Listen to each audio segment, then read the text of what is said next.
오늘의 이야기 우리의 믿음이 때로는 무거운 짐처럼 느껴질 때가 있습니다. 마땅히 해야 할 의무의 목록이 되고 기쁨보다는 부담감으로 다가올 때가 있습니다. 50년 동안 누구보다 완벽하게 하나님을 섬겼지만 삶은 계속해서 무너져 내렸던 한 장로님이 계셨습니다. 그는 인생의 가장 큰 위기 속에서 비로소 깨닫게 되었습니다. 자신이 평생을 바쳐 지켜온 믿음의 본질을 완전히 오해하고 있었다는 것을 말입니다. 오늘 율법의 굴레에서 벗어나 진정한 사랑과 자유를 발견한 그의 고백을 통해 우리의 신앙을 돌아보는 깊은 울림의 시간을 갖고자 합니다. 이야기를 시작하기에 앞서 오늘 이 이야기가 당신의 마음에 위로와 깨달음을 준다면 구독과 좋아요를 통해 이 은혜를 더 많은 분들과 함께 나누는 통로가 되어주시길 부탁드립니다. 당신의 작은 손길이 저희에게는 주님의 격려와 같이 큰 힘이 됩니다. 들으시는 모든 분들의 삶에 하나님의 평안이 함께하기를 기도합니다. 저는 50년 동안 신앙생활을 해온 한 사람입니다. 그중 35년은 교회에서 장로로 섬기며 누가 보아도 모범적인 신앙인의 길을 걸어왔습니다. 35년간 새벽 기도를 한 번도 빠뜨린 적이 없었고 50년간 11조를 정확히 계산해서 드렸습니다. 교회에서는 늘 저를 본받으라는 칭찬이 따라다녔고 제 스스로도 완벽한 신앙생활을 하고 있다고 믿었습니다.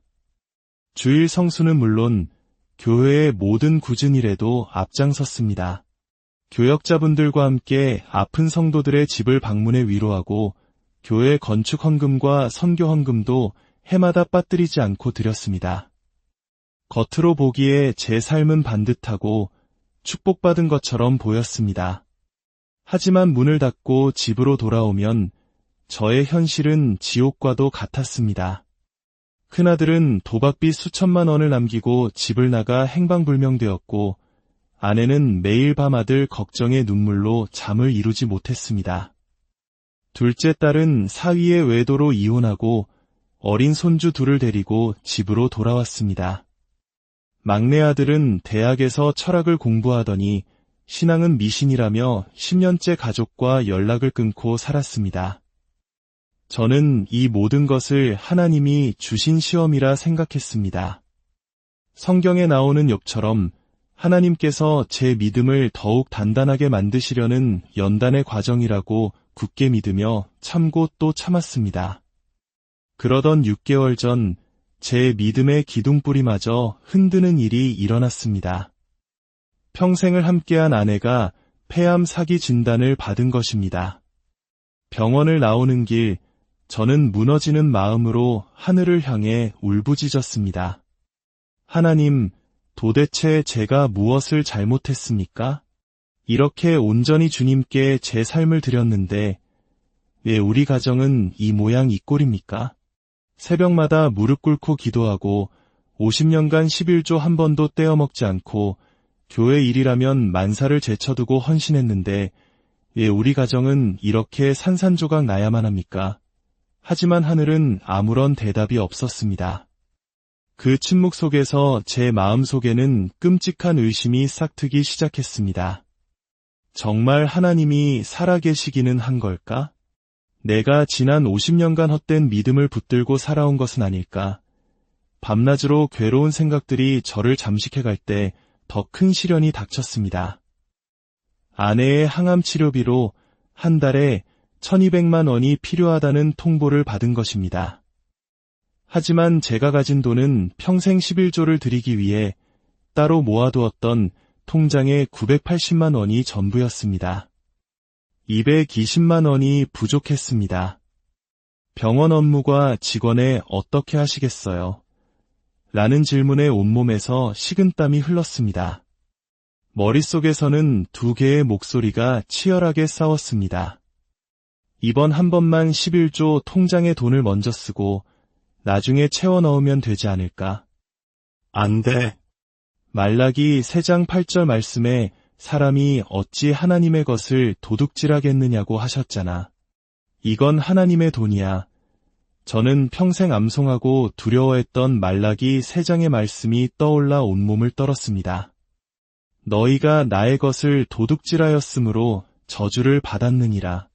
너희의 온전한 11조를 창고에 들여 나를 시험하여 내가 하늘 문을 열고 너희에게 복을 쌓을 곳이 없도록 붙지 아니하나 보라. 이 말씀이 지난 50년간 저를 오가맨 두려움의 근원이었습니다. 하나님의 것을 도둑질하면 저주를 받는다는 공포. 그래서 아무리 삶이 어려워도 11조만큼은 절대로 손대지 않았습니다. 하지만 이번에는 달랐습니다. 사랑하는 아내의 목숨이 걸린 문제였습니다.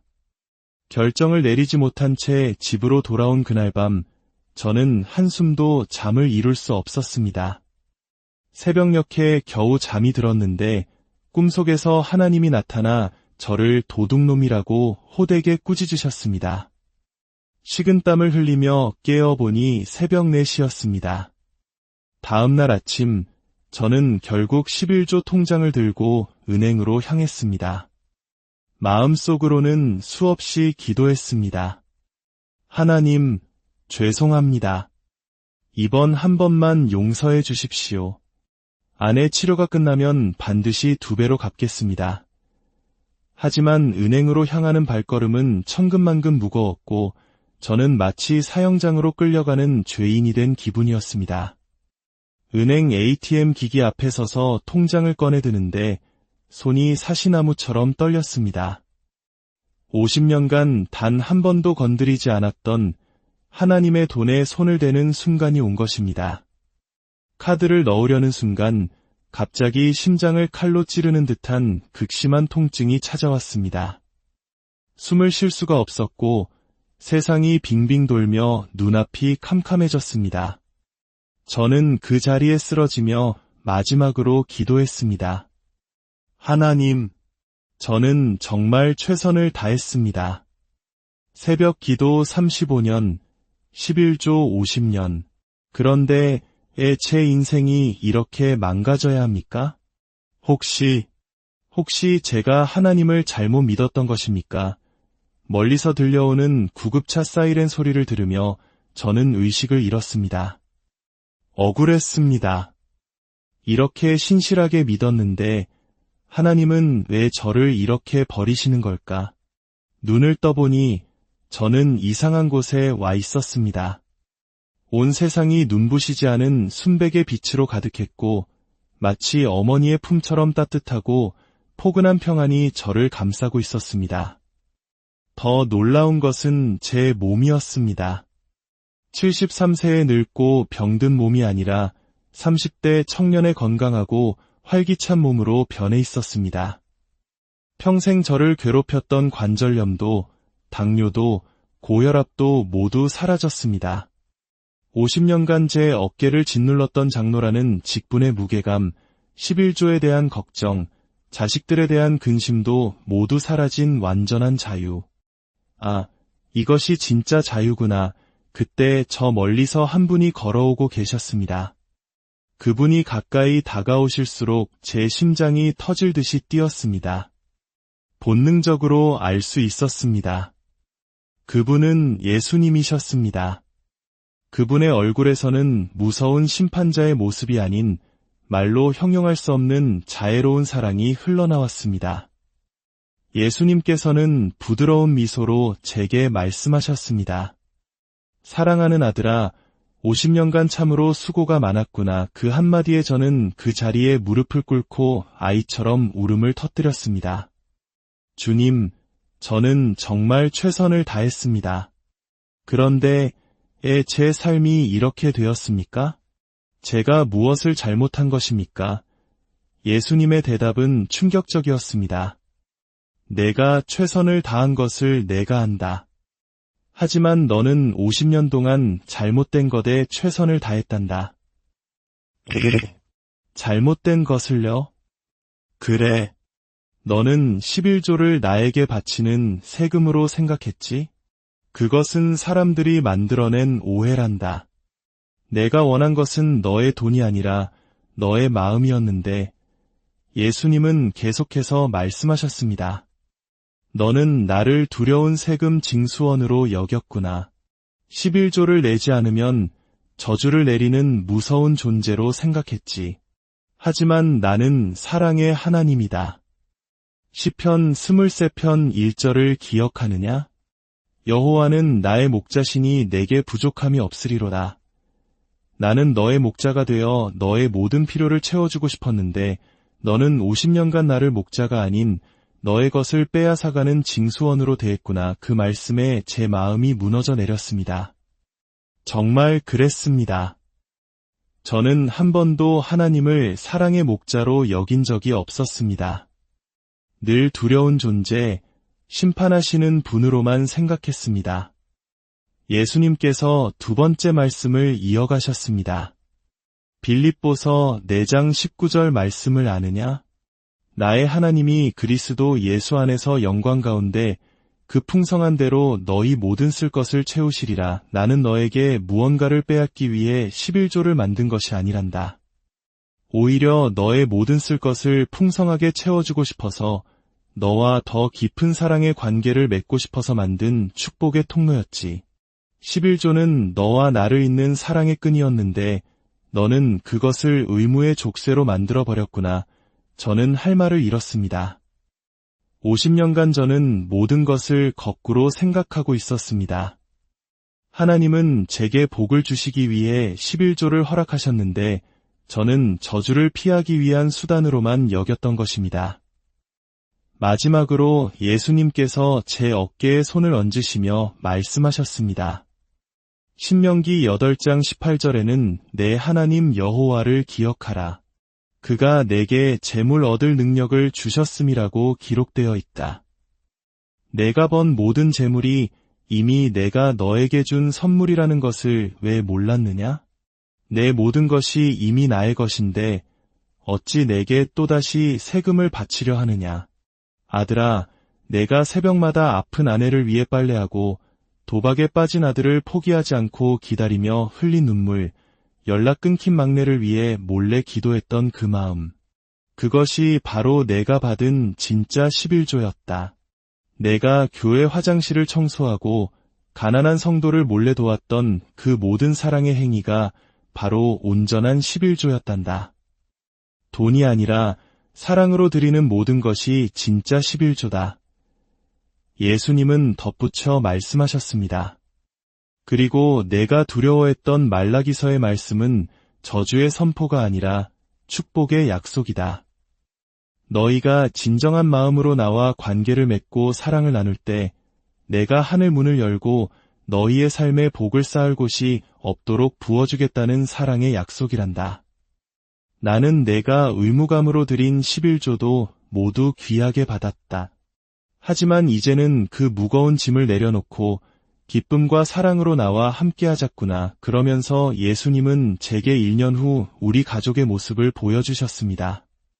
아내는 건강을 되찾아 저와 함께 찬양을 하고 있었고 큰아들은 집으로 돌아와 가족들과 웃으며 식사를 하고 있었습니다.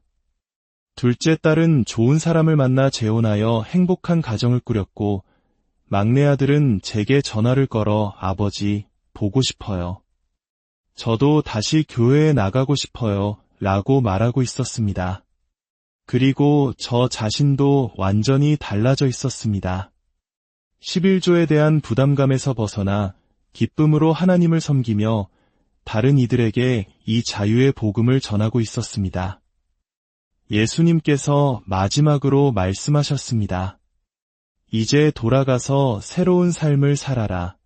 의무가 아닌 기쁨으로, 두려움이 아닌 사랑으로 나를 섬겨라. 너의 73세는 끝이 아니라 새로운 시작이다. 눈을 떠보니 저는 병원 중환자실에 누워 있었습니다. 아내와 자식들이 제 침대를 둘러싸고 울고 있었습니다.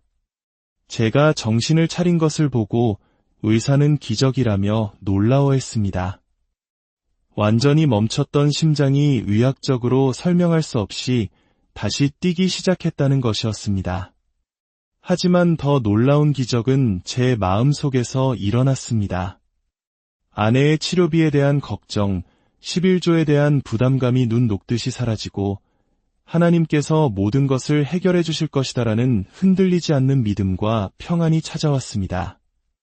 그 후 우리 가족에게는 정말로 기적 같은 일들이 일어나기 시작했습니다. 아내의 치료비는 의료보험 특별 지원 대상이 되어 절반으로 줄었고 20년 전 잊고 있던 지인에게 빌려준 돈 수천만 원이 돌아왔으며 교회의 한 성도님이 익명으로 큰 금액을 후원해 주셨습니다. 빌립보서의 말씀처럼 하나님께서는 그분의 풍성한 대로 우리의 모든 쓸 것을 채워주셨습니다. 저는 더 이상 계산기를 두드리며 11조를 계산하지 않습니다.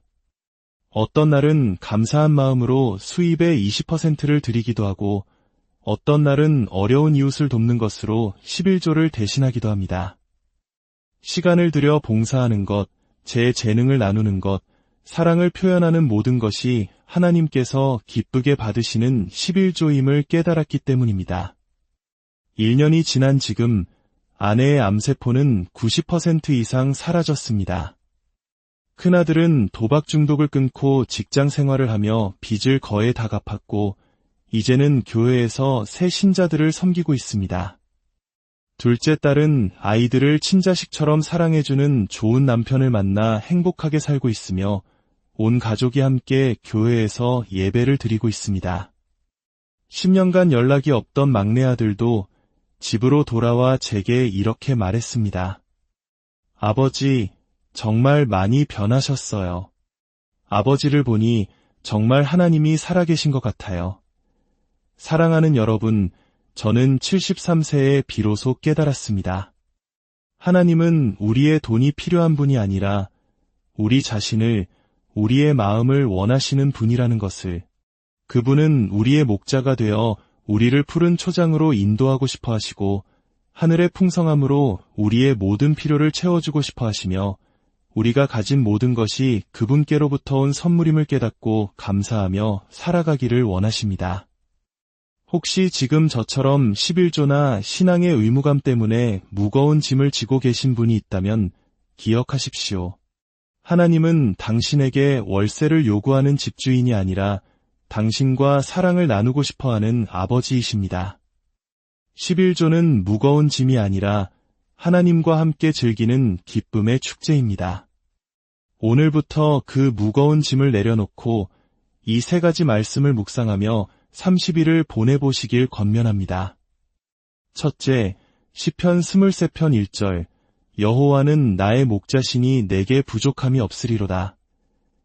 매일 아침 하나님이 나의 모든 것을 책임지시는 목자이심을 고백하십시오. 둘째, 빌립보서 4장 19절, 나의 하나님이 그리스도 예수 안에서 영광 가운데 그 풍성한 대로 너희 모든 쓸 것을 채우시리라 하나님의 공급하심을 온전히 신뢰하십시오. 셋째, 신명기 8장 18절, 내 하나님 여호와를 기억하라. 그가 내게 재물 얻을 능력을 주셨음이라. 내가 가진 모든 것이 하나님의 선물임을 기억하고 감사하십시오. 이 말씀을 통해 당신의 삶에도 율법의 굴레가 끊어지고 참된 자유와 기쁨이 회복되기를 소망합니다. 오늘 말씀을 통해 마음의 평안을 얻으셨다면 댓글에 아멘으로 화답해 주시고 11조에 대한 새로운 깨달음을 얻으셨다면 감사라고 남겨주십시오. 여러분의 간증이 또 다른 누군가에게는 큰 위로와 힘이 될 것입니다. 여러분의 삶과 가정에 하나님의 은혜와 평강이 오늘의 이야기 우리의 믿음이 때로는 무거운 짐처럼 느껴질 때가 있습니다. 마땅히 해야 할 의무의 목록이 되고 기쁨보다는 부담감으로 다가올 때가 있습니다. 50년 동안 누구보다 완벽하게 하나님을 섬겼지만 삶은 계속해서 무너져 내렸던 한 장로님이 계셨습니다. 그는 인생의 가장 큰 위기 속에서 비로소 깨닫게 되었습니다. 자신이 평생을 바쳐 지켜온 믿음의 본질을 완전히 오해하고 있었다는 것을 말입니다. 오늘 율법의 굴레에서 벗어나 진정한 사랑과 자유를 발견한 그의 고백을 통해 우리의 신앙을 돌아보는 깊은 울림의 시간을 갖고자 합니다. 이야기를 시작하기에 앞서 오늘 이 이야기가 당신의 마음에 위로와 깨달음을 준다면 구독과 좋아요를 통해 이 은혜를 더 많은 분들과 함께 나누는 통로가 되어주시길 부탁드립니다. 당신의 작은 손길이 저희에게는 주님의 격려와 같이 큰 힘이 됩니다. 들으시는 모든 분들의 삶에 하나님의 평안이 함께하기를 기도합니다. 저는 50년 동안 신앙생활을 해온 한 사람입니다. 그중 35년은 교회에서 장로로 섬기며 누가 보아도 모범적인 신앙인의 길을 걸어왔습니다. 35년간 새벽 기도를 한 번도 빠뜨린 적이 없었고 50년간 11조를 정확히 계산해서 드렸습니다. 교회에서는 늘 저를 본받으라는 칭찬이 따라다녔고 제 스스로도 완벽한 신앙생활을 하고 있다고 믿었습니다. 주일 성수는 물론 교회의 모든 굳은 일에도 앞장섰습니다. 교역자분들과 함께 아픈 성도들의 집을 방문해 위로하고 교회 건축 헌금과 선교 헌금도 해마다 빠뜨리지 않고 드렸습니다. 겉으로 보기에 제 삶은 반듯하고 축복받은 것처럼 보였습니다. 하지만 문을 닫고 집으로 돌아오면 저의 현실은 지옥과도 같았습니다. 큰아들은 도박비 수천만 원을 남기고 집을 나가 행방불명되었고 아내는 매일 밤 아들 걱정의 눈물로 잠을 이루지 못했습니다. 둘째 딸은 사위의 외도로 이혼하고 어린 손주 둘을 데리고 집으로 돌아왔습니다. 막내 아들은 대학에서 철학을 공부하더니 신앙은 미신이라며 10년째 가족과 연락을 끊고 살았습니다. 저는 이 모든 것을 하나님이 주신 시험이라 생각했습니다. 성경에 나오는 욥처럼 하나님께서 제 믿음을 더욱 단단하게 만드시려는 연단의 과정이라고 굳게 믿으며 참고 또 참았습니다. 그러던 6개월 전 제 믿음의 기둥뿌리마저 흔드는 일이 일어났습니다. 평생을 함께한 아내가 폐암 사기 진단을 받은 것입니다. 병원을 나오는 길 저는 무너지는 마음으로 하늘을 향해 울부짖었습니다. 하나님, 도대체 제가 무엇을 잘못했습니까? 이렇게 온전히 주님께 제 삶을 드렸는데 왜 우리 가정은 이 모양 이 꼴입니까? 새벽마다 무릎 꿇고 기도하고 50년간 11조 한 번도 떼어먹지 않고 교회 일이라면 만사를 제쳐두고 헌신했는데 왜 우리 가정은 이렇게 산산조각 나야만 합니까? 하지만 하늘은 아무런 대답이 없었습니다. 그 침묵 속에서 제 마음속에는 끔찍한 의심이 싹트기 시작했습니다. 정말 하나님이 살아계시기는 한 걸까? 내가 지난 50년간 헛된 믿음을 붙들고 살아온 것은 아닐까? 밤낮으로 괴로운 생각들이 저를 잠식해갈 때 더 큰 시련이 닥쳤습니다. 아내의 항암 치료비로 한 달에 1200만 원이 필요하다는 통보를 받은 것입니다. 하지만 제가 가진 돈은 평생 11조를 드리기 위해 따로 모아두었던 통장에 980만 원이 전부였습니다. 220만 원이 부족했습니다. 병원 업무과 직원에 어떻게 하시겠어요? 라는 질문에 온몸에서 식은땀이 흘렀습니다. 머릿속에서는 두 개의 목소리가 치열하게 싸웠습니다. 이번 한 번만 11조 통장에 돈을 먼저 쓰고 나중에 채워 넣으면 되지 않을까? 안 돼. 말라기 3장 8절 말씀에 사람이 어찌 하나님의 것을 도둑질하겠느냐고 하셨잖아. 이건 하나님의 돈이야. 저는 평생 암송하고 두려워했던 말라기 3장의 말씀이 떠올라 온몸을 떨었습니다. 너희가 나의 것을 도둑질하였으므로 저주를 받았느니라.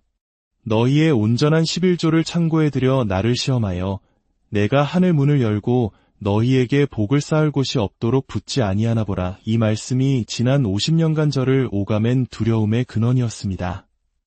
하나님의 것을 도둑질하면 저주를 받는다는 공포. 그래서 아무리 삶이 어려워도 11조만큼은 절대로 손대지 않았습니다. 하지만 이번에는 달랐습니다. 사랑하는 아내의 목숨이 걸린 문제였습니다.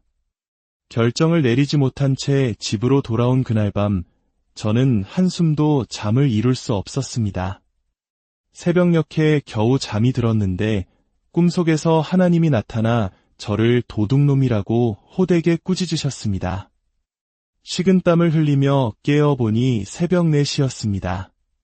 다음날 아침 저는 결국 11조 통장을 들고 은행으로 향했습니다.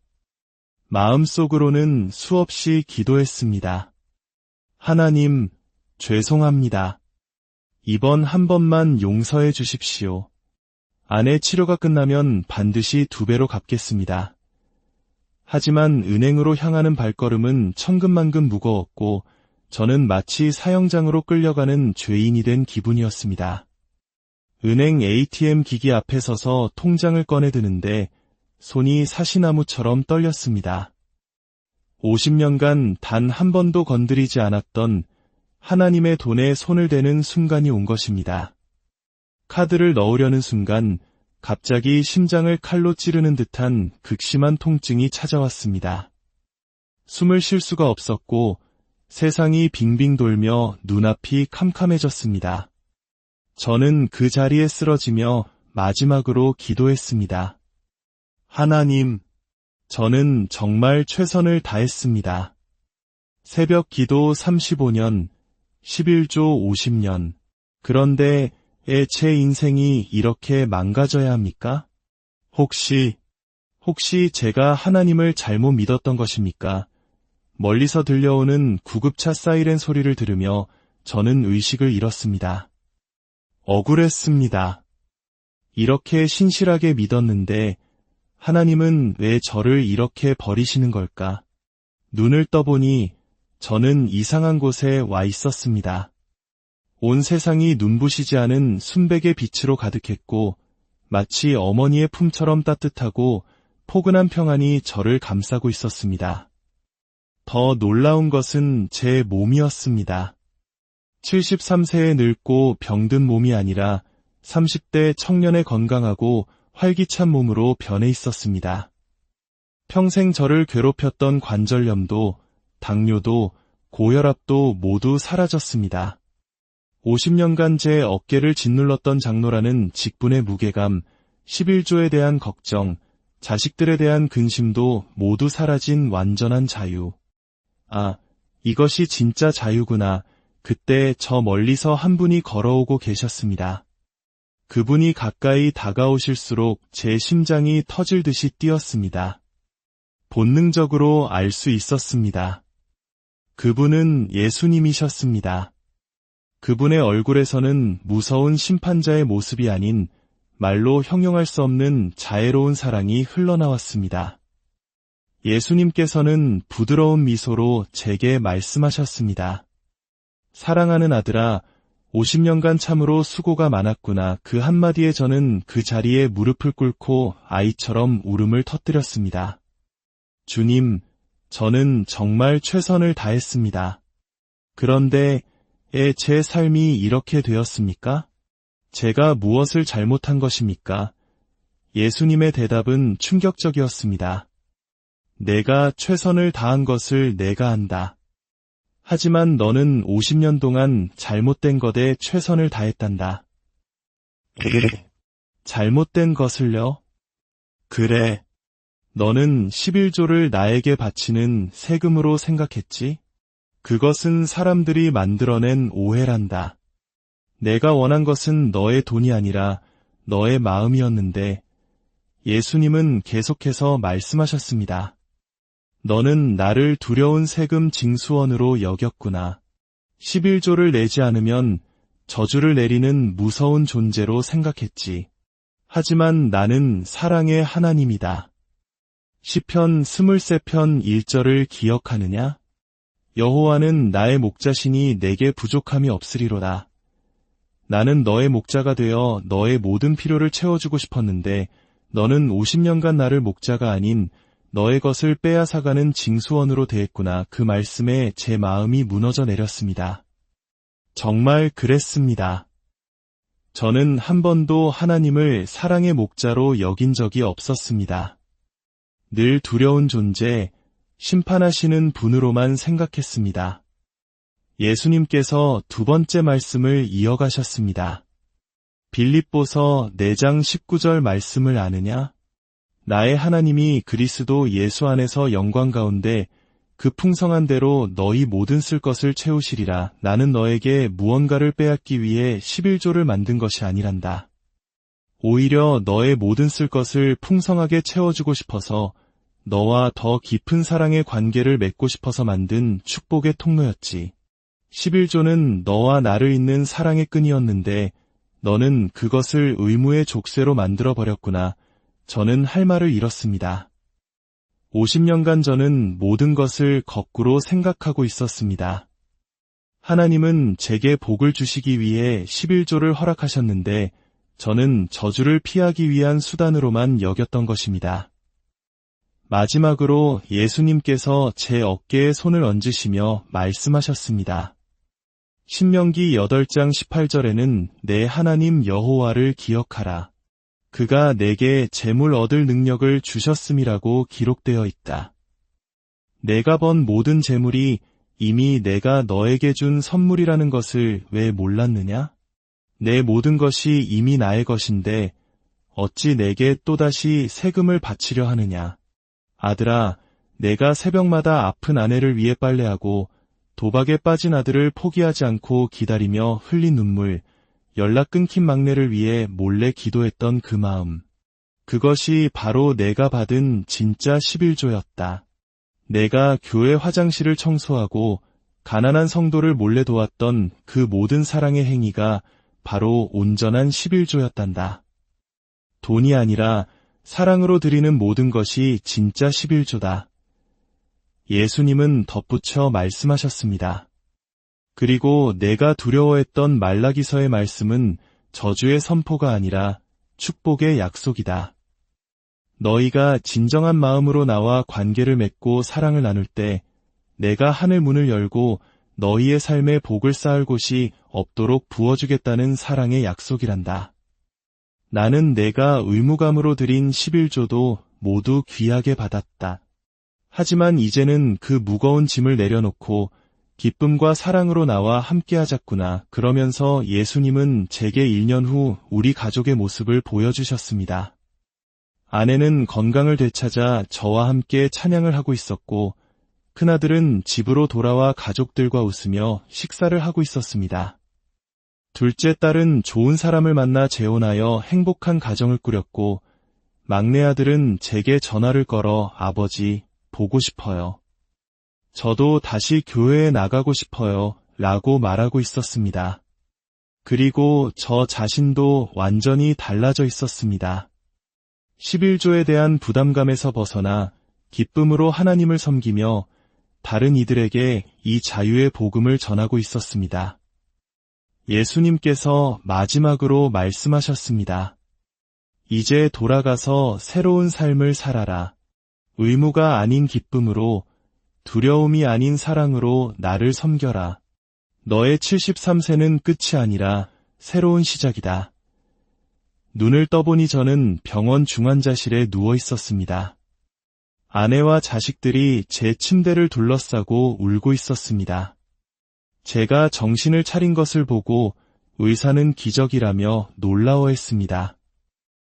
완전히 멈췄던 심장이 의학적으로 설명할 수 없이 다시 뛰기 시작했다는 것이었습니다. 하지만 더 놀라운 기적은 제 마음속에서 일어났습니다. 아내의 치료비에 대한 걱정, 11조에 대한 부담감이 눈 녹듯이 사라지고 하나님께서 모든 것을 해결해 주실 것이다라는 흔들리지 않는 믿음과 평안이 찾아왔습니다. 그 후 우리 가족에게는 정말로 기적 같은 일들이 일어나기 시작했습니다. 아내의 치료비는 유료보험 특별 지원 대상이 되어 절반으로 줄었고 20년 전 잊고 있던 지인에게 빌려준 돈 수천만 원이 돌아왔으며 교회의 한 성도님이 익명으로 큰 금액을 후원해 주셨습니다. 빌립보서의 말씀처럼 하나님께서는 그분의 풍성한 대로 우리의 모든 쓸 것을 채워주셨습니다. 저는 더 이상 계산기를 두드리며 11조를 계산하지 않습니다. 어떤 날은 감사한 마음으로 수입의 20%를 드리기도 하고 어떤 날은 어려운 이웃을 돕는 것으로 11조를 대신하기도 합니다. 시간을 들여 봉사하는 것, 제 재능을 나누는 것, 사랑을 표현하는 모든 것이 하나님께서 기쁘게 받으시는 11조임을 깨달았기 때문입니다. 1년이 지난 지금 아내의 암세포는 90% 이상 사라졌습니다. 큰아들은 도박 중독을 끊고 직장 생활을 하며 빚을 거의 다 갚았고 이제는 교회에서 새 신자들을 섬기고 있습니다. 둘째 딸은 아이들을 친자식처럼 사랑해주는 좋은 남편을 만나 행복하게 살고 있으며 온 가족이 함께 교회에서 예배를 드리고 있습니다. 10년간 연락이 없던 막내 아들도 집으로 돌아와 제게 이렇게 말했습니다. 아버지, 정말 많이 변하셨어요. 아버지를 보니 정말 하나님이 살아계신 것 같아요. 사랑하는 여러분, 저는 73세에 비로소 깨달았습니다.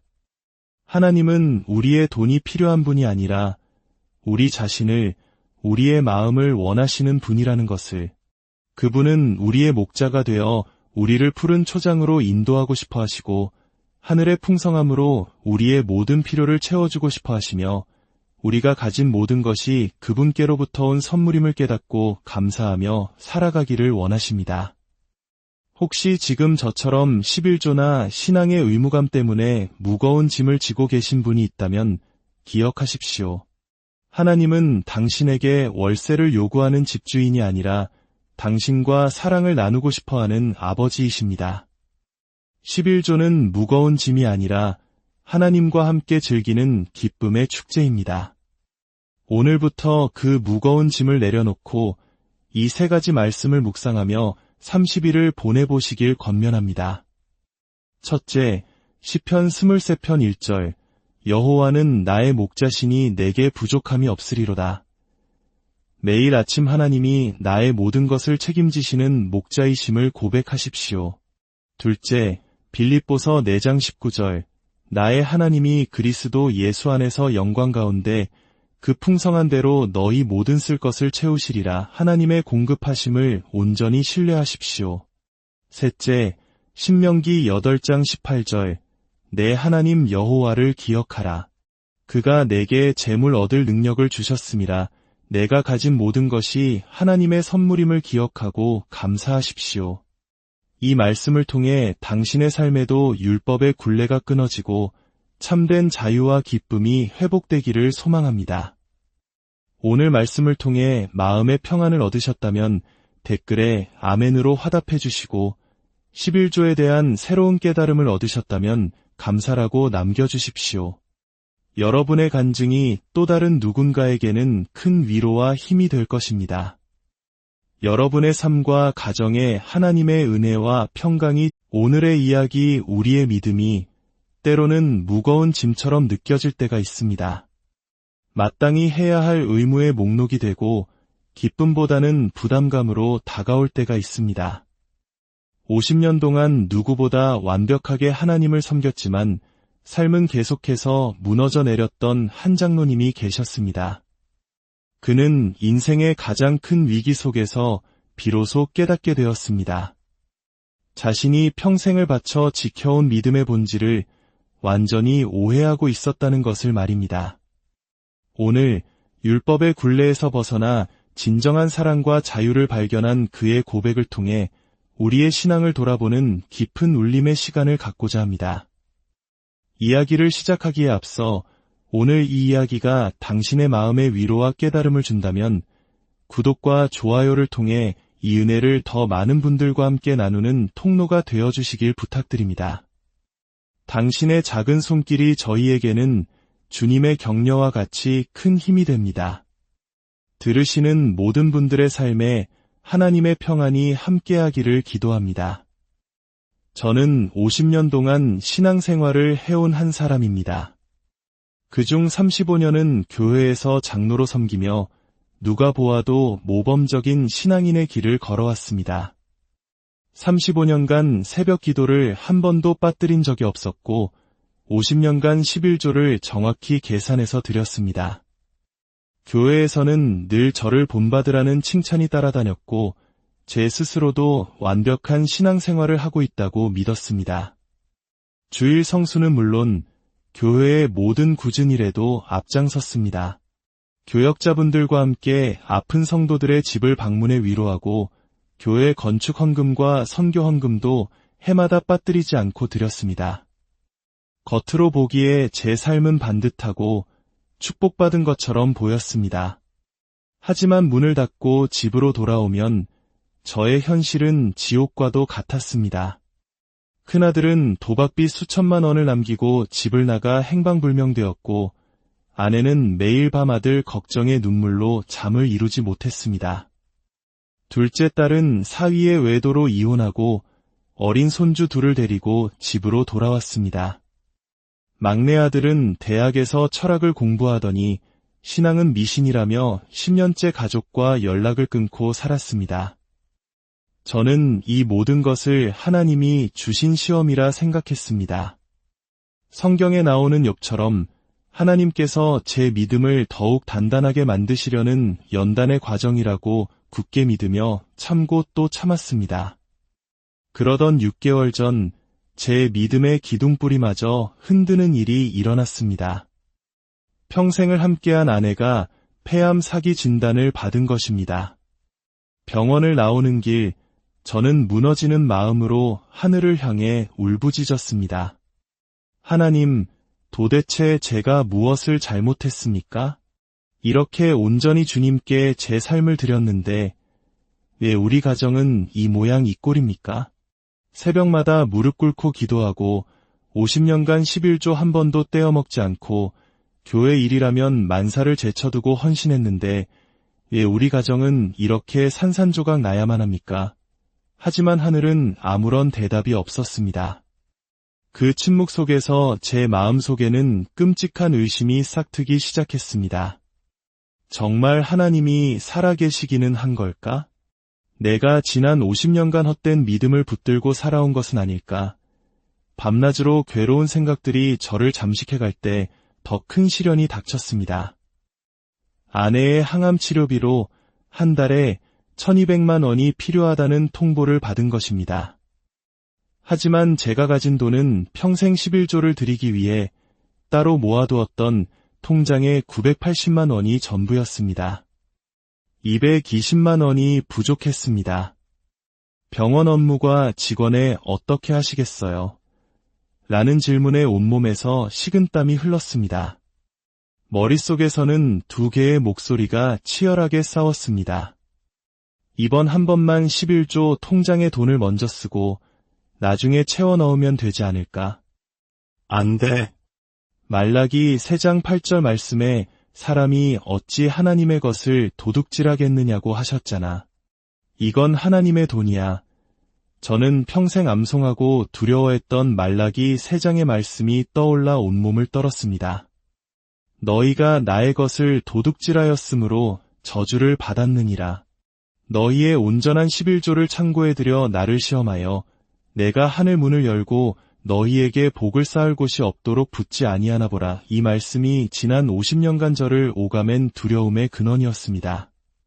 하나님의 것을 도둑질하면 저주를 받는다는 공포. 그래서 아무리 삶이 어려워도 11조만큼은 절대로 손대지 않았습니다. 하지만 이번에는 달랐습니다. 사랑하는 아내의 목숨이 걸린 문제였습니다. 결정을 내리지 못한 채 집으로 돌아온 그날 밤, 저는 한숨도 잠을 이룰 수 없었습니다. 새벽녘에 겨우 잠이 들었는데 꿈속에서 하나님이 나타나 저를 도둑놈이라고 호되게 꾸짖으셨습니다. 식은땀을 흘리며 깨어보니 새벽 4시였습니다. 다음날 아침, 저는 결국 11조 통장을 들고 은행으로 향했습니다. 마음속으로는 수없이 기도했습니다. 하나님, 죄송합니다. 이번 한 번만 용서해 주십시오. 아내 치료가 끝나면 반드시 2배로 갚겠습니다. 하지만 은행으로 향하는 발걸음은 천근만근 무거웠고 저는 마치 사형장으로 끌려가는 죄인이 된 기분이었습니다. 은행 ATM 기기 앞에 서서 통장을 꺼내드는데 손이 사시나무처럼 떨렸습니다. 50년간 단 한 번도 건드리지 않았던 하나님의 돈에 손을 대는 순간이 온 것입니다. 카드를 넣으려는 순간 갑자기 심장을 칼로 찌르는 듯한 극심한 통증이 찾아왔습니다. 숨을 쉴 수가 없었고 세상이 빙빙 돌며 눈앞이 캄캄해졌습니다. 저는 그 자리에 쓰러지며 마지막으로 기도했습니다. 하나님, 저는 정말 최선을 다했습니다. 새벽 기도 35년, 11조 50년. 그런데 제 인생이 이렇게 망가져야 합니까? 혹시 제가 하나님을 잘못 믿었던 것입니까? 멀리서 들려오는 구급차 사이렌 소리를 들으며 저는 의식을 잃었습니다.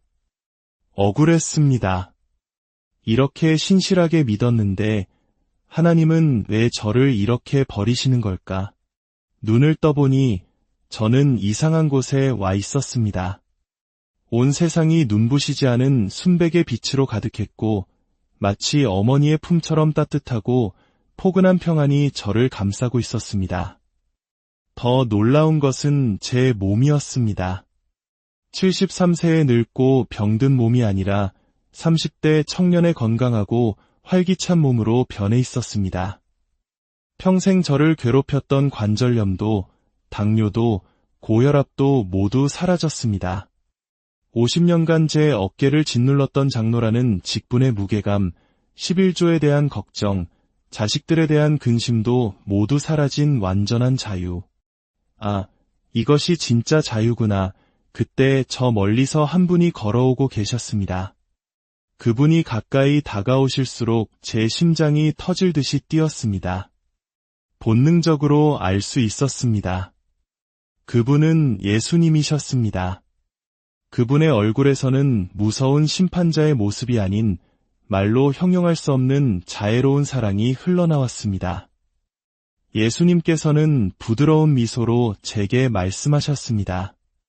사랑하는 아들아, 50년간 참으로 수고가 많았구나. 그 한마디에 저는 그 자리에 무릎을 꿇고 아이처럼 울음을 터뜨렸습니다. 주님, 저는 정말 최선을 다했습니다. 그런데 제 삶이 이렇게 되었습니까? 제가 무엇을 잘못한 것입니까? 예수님의 대답은 충격적이었습니다. 내가 최선을 다한 것을 내가 안다. 하지만 너는 50년 동안 잘못된 것에 최선을 다했단다. 잘못된 것을요? 그래. 너는 11조를 나에게 바치는 세금으로 생각했지? 그것은 사람들이 만들어낸 오해란다. 내가 원한 것은 너의 돈이 아니라 너의 마음이었는데 예수님은 계속해서 말씀하셨습니다. 너는 나를 두려운 세금 징수원으로 여겼구나. 11조를 내지 않으면 저주를 내리는 무서운 존재로 생각했지. 하지만 나는 사랑의 하나님이다. 시편 23편 1절을 기억하느냐? 여호와는 나의 목자시니 내게 부족함이 없으리로다. 나는 너의 목자가 되어 너의 모든 필요를 채워주고 싶었는데 너는 50년간 나를 목자가 아닌 너의 것을 빼앗아가는 징수원으로 대했구나. 그 말씀에 제 마음이 무너져 내렸습니다. 정말 그랬습니다. 저는 한 번도 하나님을 사랑의 목자로 여긴 적이 없었습니다. 늘 두려운 존재, 심판하시는 분으로만 생각했습니다. 예수님께서 두 번째 말씀을 이어가셨습니다. 빌립보서 4장 19절 말씀을 아느냐? 나의 하나님이 그리스도 예수 안에서 영광 가운데 그 풍성한 대로 너희 모든 쓸 것을 채우시리라. 나는 너에게 무언가를 빼앗기 위해 11조를 만든 것이 아니란다. 오히려 너의 모든 쓸 것을 풍성하게 채워주고 싶어서 너와 더 깊은 사랑의 관계를 맺고 싶어서 만든 축복의 통로였지. 11조는 너와 나를 잇는 사랑의 끈이었는데 너는 그것을 의무의 족쇄로 만들어버렸구나. 저는 할 말을 잃었습니다. 50년간 저는 모든 것을 거꾸로 생각하고 있었습니다. 하나님은 제게 복을 주시기 위해 11조를 허락하셨는데 저는 저주를 피하기 위한 수단으로만 여겼던 것입니다.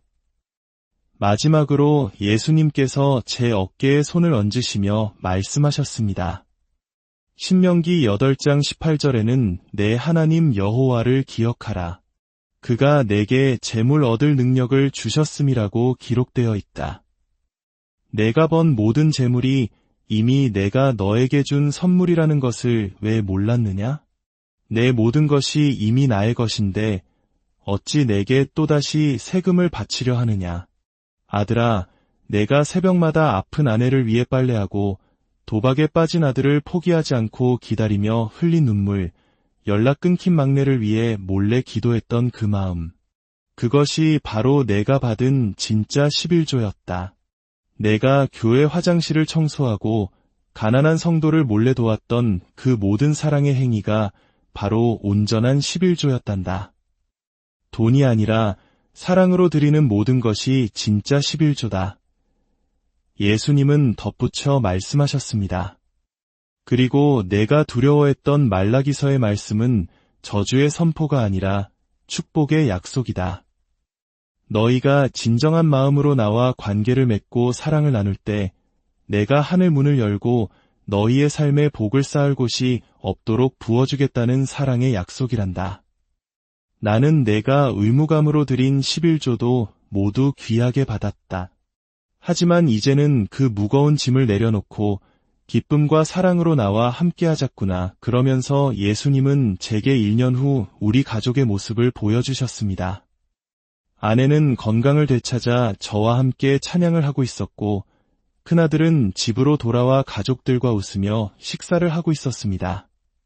둘째 딸은 좋은 사람을 만나 재혼하여 행복한 가정을 꾸렸고 막내 아들은 제게 전화를 걸어 아버지, 보고 싶어요. 저도 다시 교회에 나가고 싶어요. 라고 말하고 있었습니다. 그리고 저 자신도 완전히 달라져 있었습니다.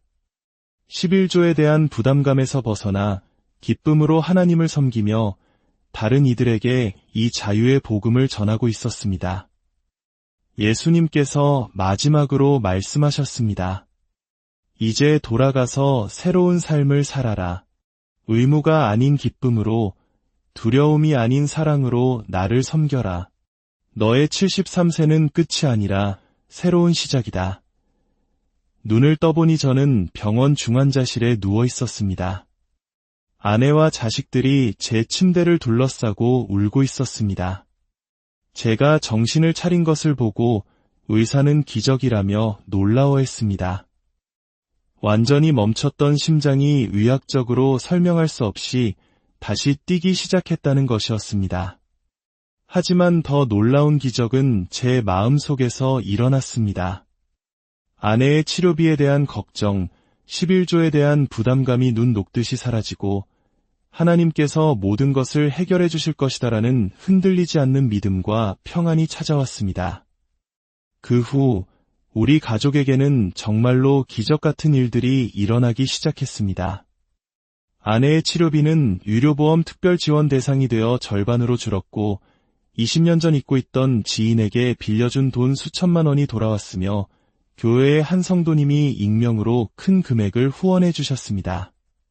빌립보서의 말씀처럼 하나님께서는 그분의 풍성한 대로 우리의 모든 쓸 것을 채워주셨습니다. 저는 더 이상 계산기를 두드리며 11조를 계산하지 않습니다.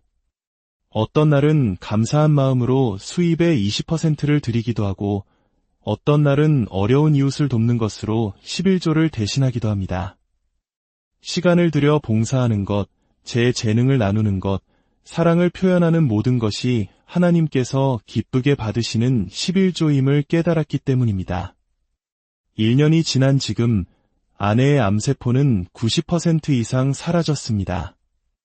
큰아들은 도박 중독을 끊고 직장 생활을 하며 빚을 거의 다 갚았고 이제는 교회에서 새 신자들을 섬기고 있습니다. 둘째 딸은 아이들을 친자식처럼 사랑해주는 좋은 남편을 만나 행복하게 살고 있으며 온 가족이 함께 교회에서 예배를 드리고 있습니다. 10년간 연락이 없던 막내 아들도 집으로 돌아와 제게 이렇게 말했습니다. 아버지, 정말 많이 변하셨어요. 아버지를 보니 정말 하나님이 살아계신 것 같아요. 사랑하는 여러분, 저는 73세에 비로소 깨달았습니다. 하나님은 우리의 돈이 필요한 분이 아니라 우리 자신을, 우리의 마음을 원하시는 분이라는 것을. 그분은 우리의 목자가 되어 우리를 푸른 초장으로 인도하고 싶어 하시고 하늘의 풍성함으로 우리의 모든 필요를 채워주고 싶어 하시며 우리가 가진 모든 것이 그분께로부터 온 선물임을 깨닫고 감사하며 살아가기를 원하십니다.